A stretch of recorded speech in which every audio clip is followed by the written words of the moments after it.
Earth be with you. I am sorry. I feel like I have been waiting since my childhood for the opportunity to do that with such style. And y'all gave me the power to decide what I say when I come up here on Sunday morning, so you get to deal with the consequences of your choices. But really, good morning. How many of you, again, were here for that National Day of Prayer service? So a good number. What did you think of the Buddhist Light Youth Symphony Orchestra? Yeah, they were pretty incredible. There's a picture on the screen that Delicia Smith, she's one of our Interfaith Action Group members, she took the picture. She texted me a short clip of the tango that they played. A tango in church. I never thought I would say that sentence, but I couldn't get it to save to my computer correctly because she texted it, so I couldn't figure out how to put it in. But you get the picture. I actually, when they did their last number, I don't know if you saw me, I went scooting to the back of the sanctuary. I went there because I was sitting right down front in my usual spot during the whole service. And with everybody, I mean, that orchestra's big. They took up the whole floor area. And so from that perspective, all I could see were shoes, butts, music stands, and violin bows. So I wanted to get the full picture. And I was really blown away when I got there and I heard them start playing The Prayer by Josh Groban. And then they played You Raise Me Up, which is one of my husband's favorite song to sing and what gives me so much joy when he does. So yeah, to say I was touched is an understatement. It was truly beautiful. I will tell you that the offering for that service went to the Foothill Unity Center, and the initial total, and that was after a real quick tally that we did here right after the service. The quick tally was $1,500, right? And that exceeds last year's record holder, which was just over $1,400. And why is that important? That is important because it means that $1,500 worth of goods and services will go to members of our immediate community who are in need. That's $1,500 worth of people who are fed and clothed and cared for right here at home. And that's something to really, really celebrate. Let's set the bar even higher for next year. And while I'm talking about that service, two things actually. One, you'll have another chance to raise that bar because we have the International Day of Peace coming in September. All the proceeds, again, go to Foothill Unity Center. And the other thing, if any of you folks that were here, if you got some good pictures or video, can you text or email them to me? Because a whole bunch of the members of the action group said that they didn't get good pictures. So if you could send them to me, I'd love to share them with the group. And if you know me, then this will not surprise you. I didn't either, because my phone was on my desk the whole service. So I didn't get a picture of any kind. They're all in my head. Now, to the reason that your beautiful faces are looking at me expectantly. Hope. This is talk 3 of 5 on hope. What it is, where it is, and why it's so vitally important. And it's something that a lot of people in the world seem to be having a tough time finding right now, right? But as Ernest Holmes said in last week's inspirational reading, this is from page 158 of The Science of Mind. He said, "We are not going through a harder time today, a longer or darker night than has ever been experienced before. It only seems darker because we have lost faith, the beacon light. If one will have faith in himself, faith in his fellow man, in the universe, and in God, that faith will light the place in which he finds himself. And by the light of this faith, he will be able to see that all is good. And the light shed by this faith will light the way for others. We become conscious of darkness only when we are without faith. For faith ever is the light of our day and the light on our way, making that way clearly visible to us, even when to all others it may be beset with obstacles and ongoing rough. And that is all absolutely true. But I think that what keeps us in the dark is not our lack of faith, but our lack of hope. Hope is the beginning of faith. It's that initial spark of allowing the divine to be recognized in any moment in life. It's that singular thing which can pull one out from the muck and mire of despair, because that's really what it feels like when you're in it, right? It's the glimmer of an idea that maybe, just maybe, this will be okay. It's after that little hope spark appears that we begin to allow faith to take hold. And when we've stepped fully into faith and we've practiced stepping fully into faith enough times, we can anchor into trust. And that's where we're headed. So how do we find that glimmer when times are hard? We've already done some powerful exercises in finding hope and recognizing that golden thread connected to our hearts, connected to everyone's heart, which leads far, far, far into the future, into greater good than we ever could have dared to dream. And last week, we turned around and we recognized that very same thread has woven through every moment in our past. It has always been there and it will always be there. There is never a moment when that divine golden thread is not weaving your life into new and infinitely more beautiful tapestries of living. And last week I told you about my sister daughter, Alyssa, and the darkness that she walked through the Wednesday before last. And I told you how even through her tears, she said to me, I don't know how, but I know this is going to help me. And if you were not here for that talk, go onto our YouTube or Facebook and listen. But I'll give you a trigger warning. Alyssa's experience was violent and it was traumatic. And although I don't go into detail about what happened, the subject matter is still pretty dark. But that makes her hope that much more profound.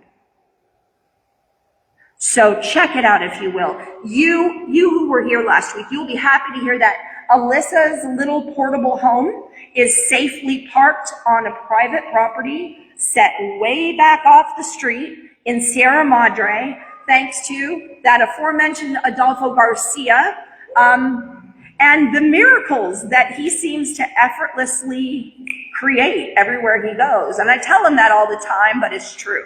If you have not met him, get to know him. He's an incredible human being.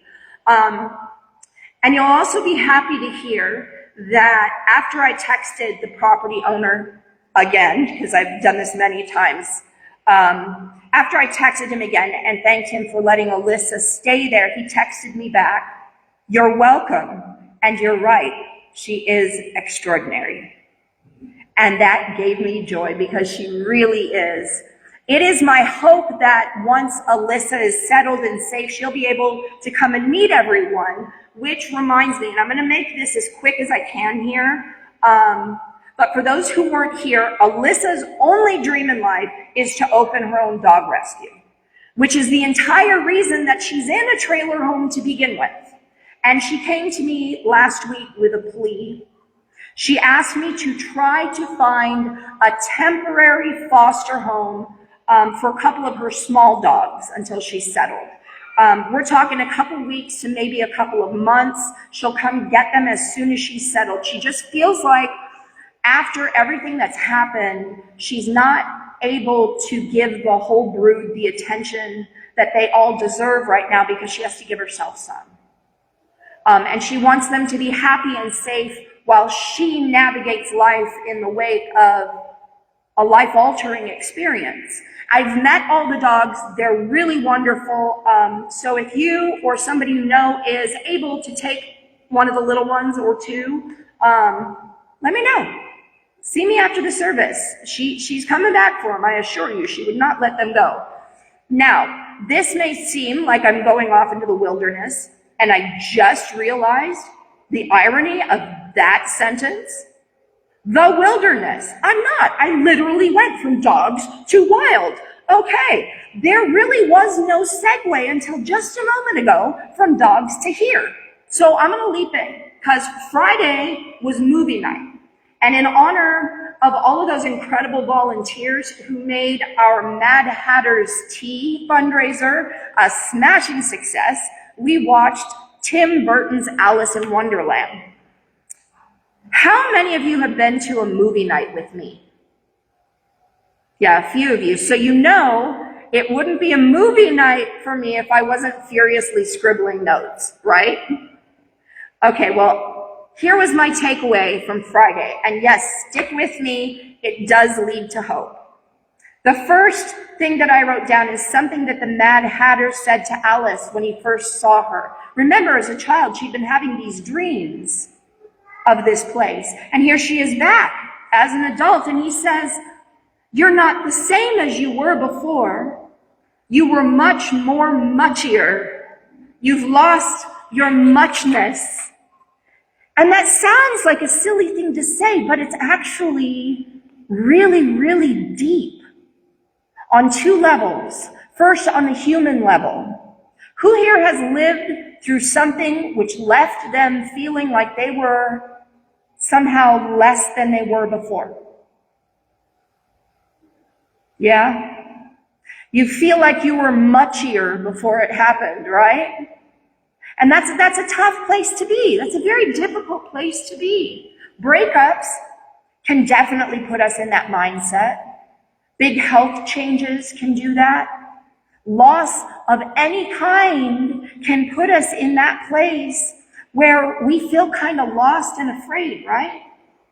And when you're feeling lost and afraid, if you don't have someone to take your hand and walk through it with you, you might feel like you're somehow less than you were before. But when we take a look at the deeper spiritual meaning of this line, we realize that we have forgotten who we are. All of humanity has forgotten who we are. We are individualized expressions of God. We are tiny sparks of light from one glorious flame. We're stardust and moonlight and magic. We're little reflections of that great source behind it all. So truly, my friends, we are much, much, muchier than we think we are.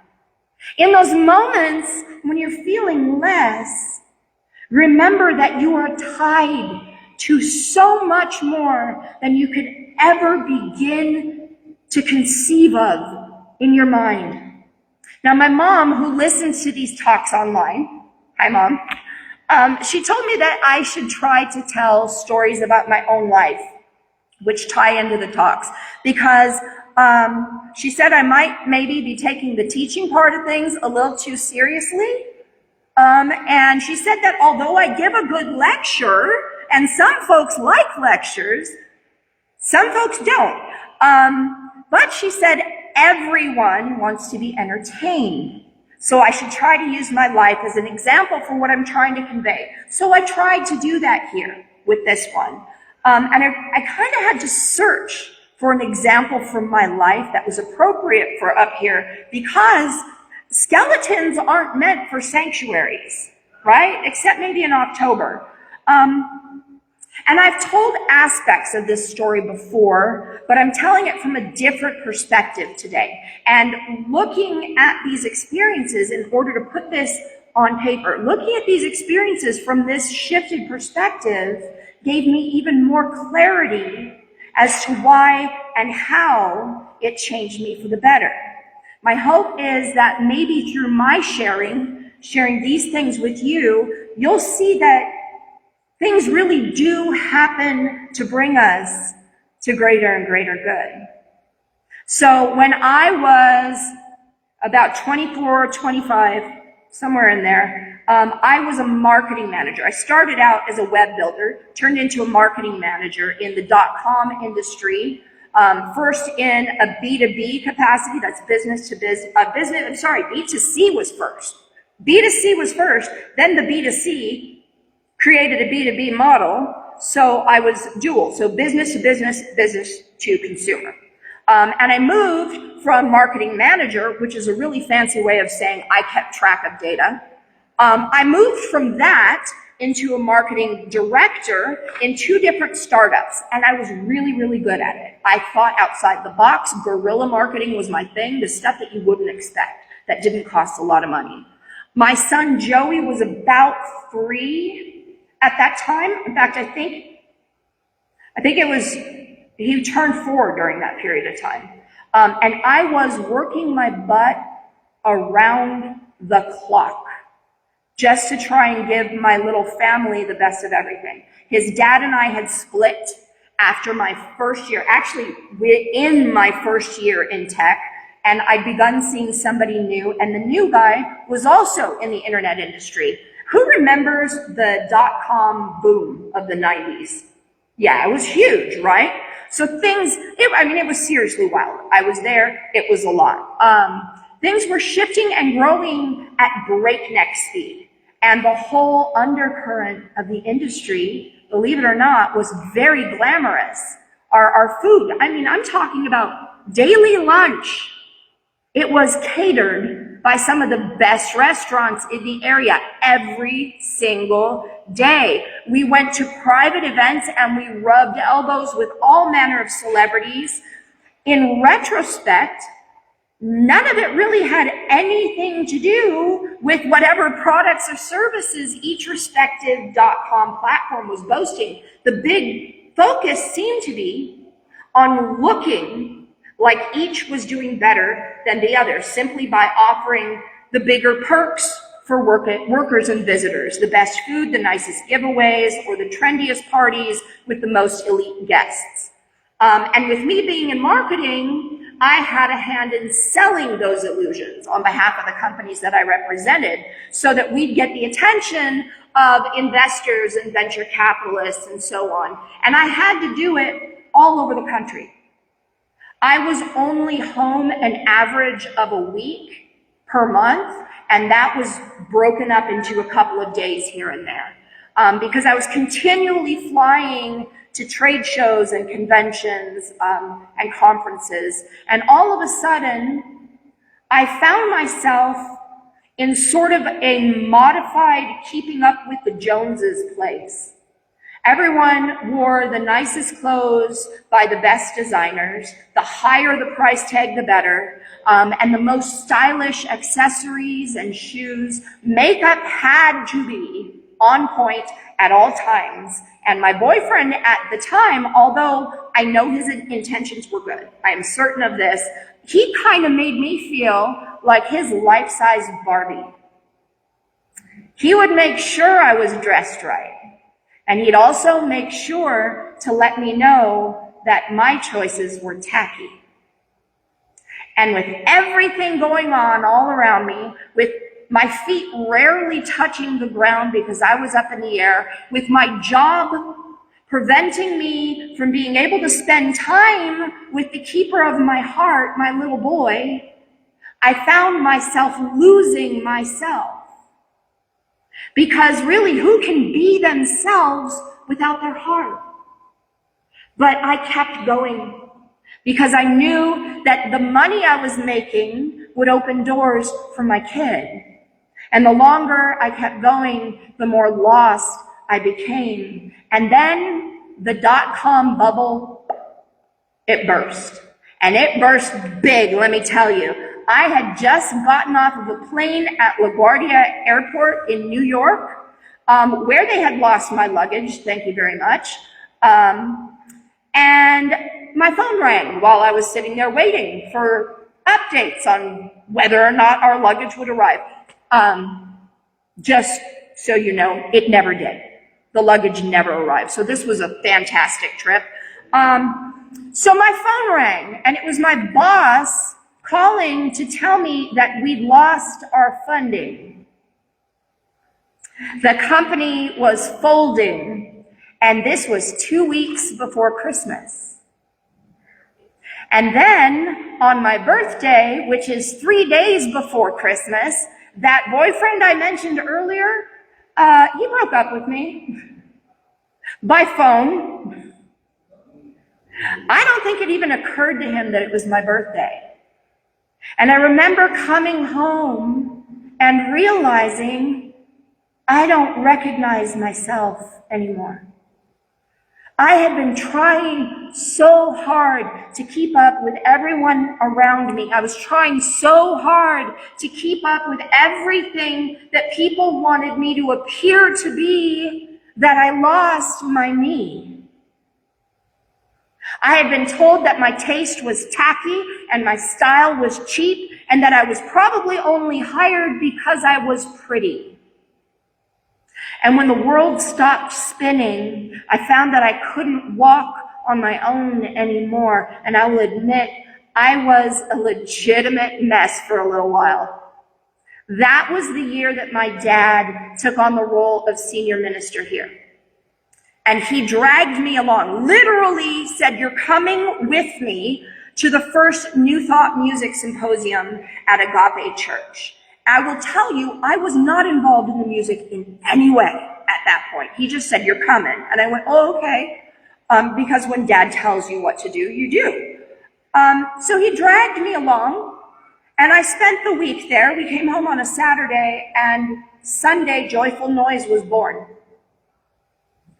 That was my first glimmer of hope. Music brought me some of my old self, but I was still pretty lost. I still didn't feel like myself. My confidence was shot. I felt judged all the time, even though the only one judging me was the voice in my head that sounded just like the voices of the people that I'd left behind from those .coms.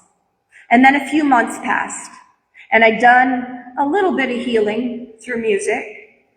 And one night, I orchestrated the entertainment end of a fundraiser here. It was a dinner, and we put on a little show in the fellowship hall.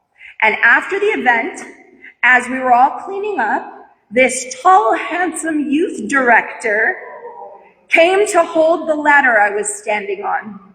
And they still had the stage lights on. And I looked down, and the light hit him, and I saw him.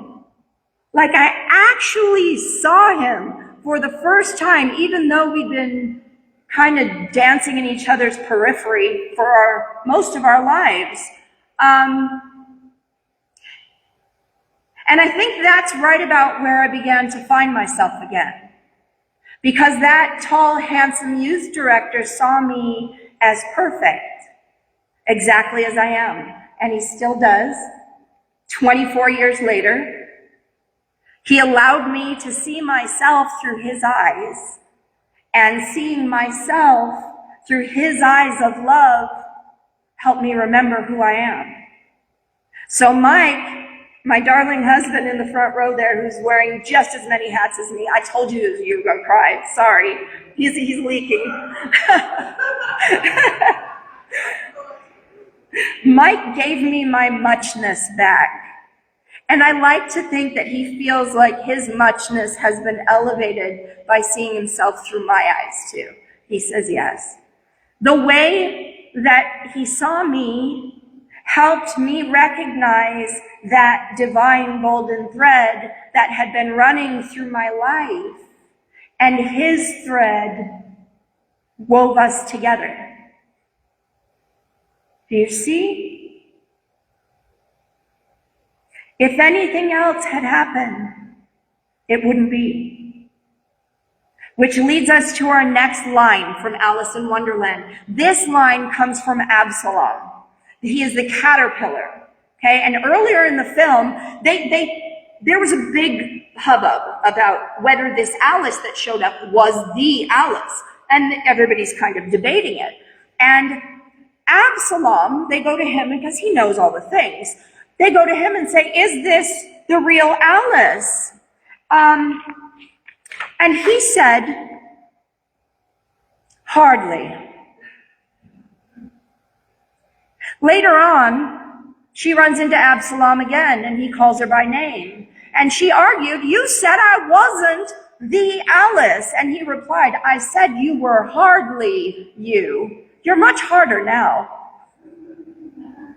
Everything I went through, feeling like I'd lost myself, then finding and loving myself through the beautiful eyes of my incredible partner, made me stronger. Just as every storm you've come through has made you stronger. And there are two other lines in the film that I'm planning to share next week, if all goes according to plan. And I will say here that since I am not the one who does the planning, you may never hear those other two lines in a talk, but I wanted to end with something really powerful toward the end of the film. So everyone has been telling Alice that there's this great long scroll that unfurls to tell all the history of all time, from the very beginning all the way out into the end. And they tell her that it foretells that she is the champion who will slay the dreaded Jabberwocky. And she simply cannot see herself slaying anything for any reason. And the Hatter, who is played brilliantly by Johnny Depp, we can agree he plays everything brilliantly, right? I don't think he can do anything else. So this Hatter, he tried to give Alice a pep talk. She says to him, "I sometimes think of 6 impossible things before breakfast." "Well, that's a wonderful practice," he replies, "but now you'd best think about the Jabberwock." And how does she handle this thing which seems impossible to her? How does she become the champion and slay the Jabberwocky? She remembers. She goes through 6 things that she once believed impossible. 1, a potion that can make you shrink. 2, a cake that can make you bold. 3, animals that can talk. 4, cats that can disappear. 5, a place called Wonderland. And finally 6, Alice slaying the Jabberwock. And she does. We are all wisps of a thought from a vast divine mind. And somehow we have come to believe that we're separate and alone. Hear me when I say that none of us are ever alone. It is literally impossible to actually be alone, both from a metaphysical viewpoint and a scientific perspective.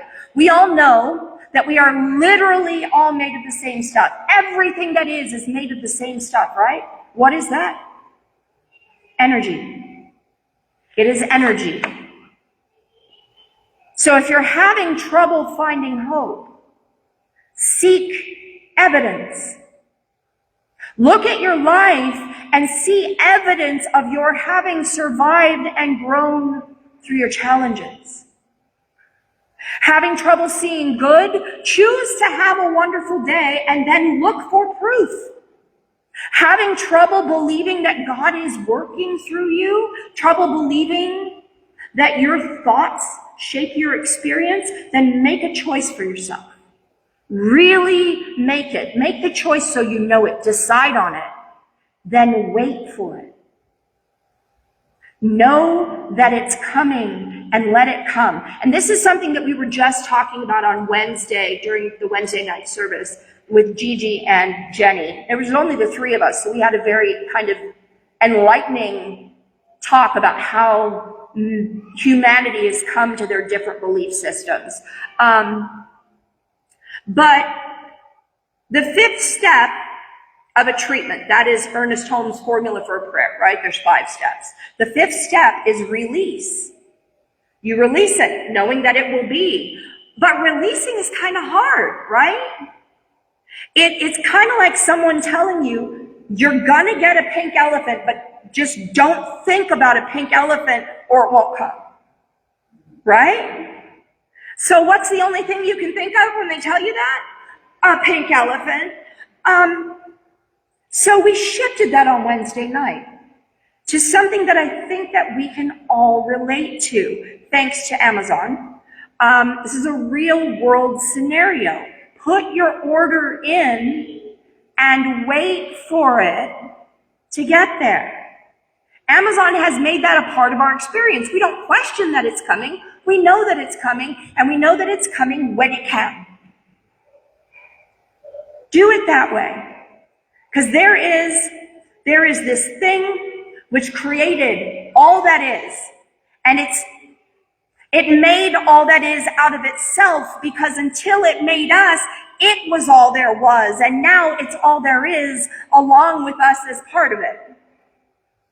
I know that sounds like a line right out of Alice in Wonderland, like a Mad Hatter monologue, but let me say it again, and listen closely.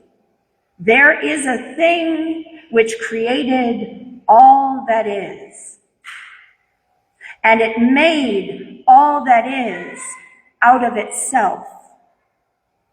Because until it made us, it was all there is. And now it's all there is, along with us as part of it. It's all one. Oneness is God. And so you are never alone. There is never a person, never an experience, never a single iota of a moment that God is not in. And so hope is all there is ever, even when you can't see it. I sent the entirety of this talk to my friend Soria last night, and I asked if they had any ideas for a closing exercise. And I'd like to share what Soria suggested. I thought that it was absolutely perfect. I want you to close your eyes for just a moment and picture a mirror in front of you.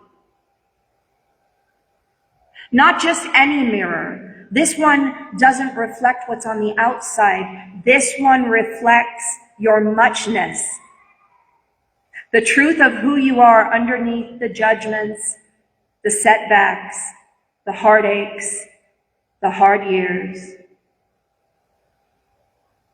Now breathe and listen. You are made of divine intelligence.